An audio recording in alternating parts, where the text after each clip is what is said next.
parcel of land somewhere else. These things are very well documented in the Ndongo report on land, and which remains a very hot brick that people do not want to touch. We need to go back to that report, come up with a very clear schedule of all land of this kind, and come up with a program of action that does not appear to be discriminating against anybody, and that does not seem to be targeting any specific individuals for whatever reason, because every so often we also hear people saying that we are being targeted strategically.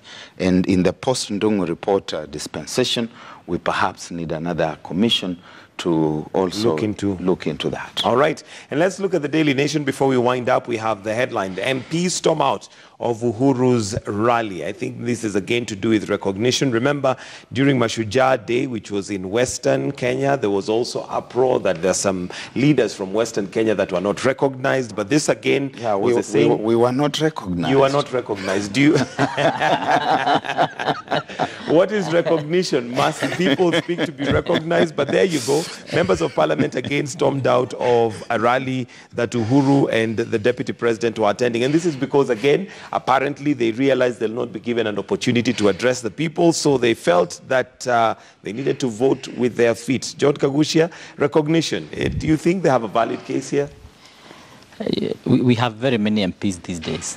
And unlike the Kibaki's time, when the president or the deputy president travels or goes to meetings, they are accompanied by a host of MPs and sometimes even government officials. I remember during Kibaki's time, he wondered what you were doing following him, because you are supposed to be somewhere serving the countrymen and working wherever you work. But this time around, it seems like we have too many political leaders actually who follow the top leaders of this country. Maybe sometimes a little bit like what we had during Moi's era, where MPs indeed were supposed to follow around. Yes, sometimes probably just to maybe show solidarity and show of strength to these top politicians. And definitely because of that, then it also presents some logistical challenges, because some of these gentlemen, like the president and the deputy, at times they don't have so much time to spend on the ground, so they need to go and address the people, and then they move to the next meeting. And so for that reason, if you give every other person a time to speak, then it takes a lot of time. Again, also you have to note that there's also a certain framing of the messaging that these two gentlemen are usually very, very interested in. And so sometimes if they suspect that people might raise issues that also are going to maybe twist the narrative from what it is and what they like it to be. For the agenda that they are carrying at that time. Then for that reason, one may want to ensure that they reduce the rhetoric as much as practically possible, so that the narrative was only shaped by one person or two people in a maybe arranged arrangement.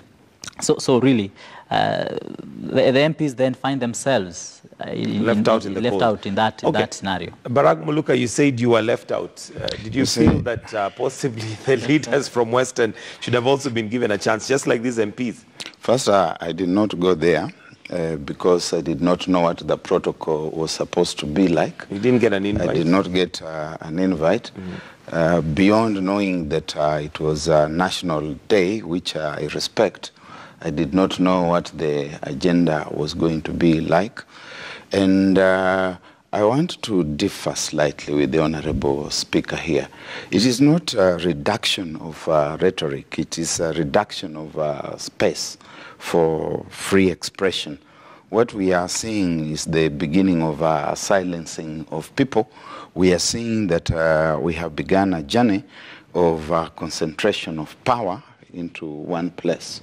Lots of these optics that we are seeing, right from the handshake, right into appointments into the African Union and so on.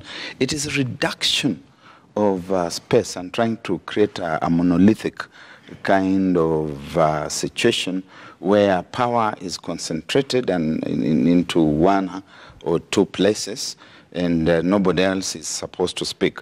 When you come to Western, you come to Kakamega, and you are saying that you are celebrating national heroes, we have got our heroes even from that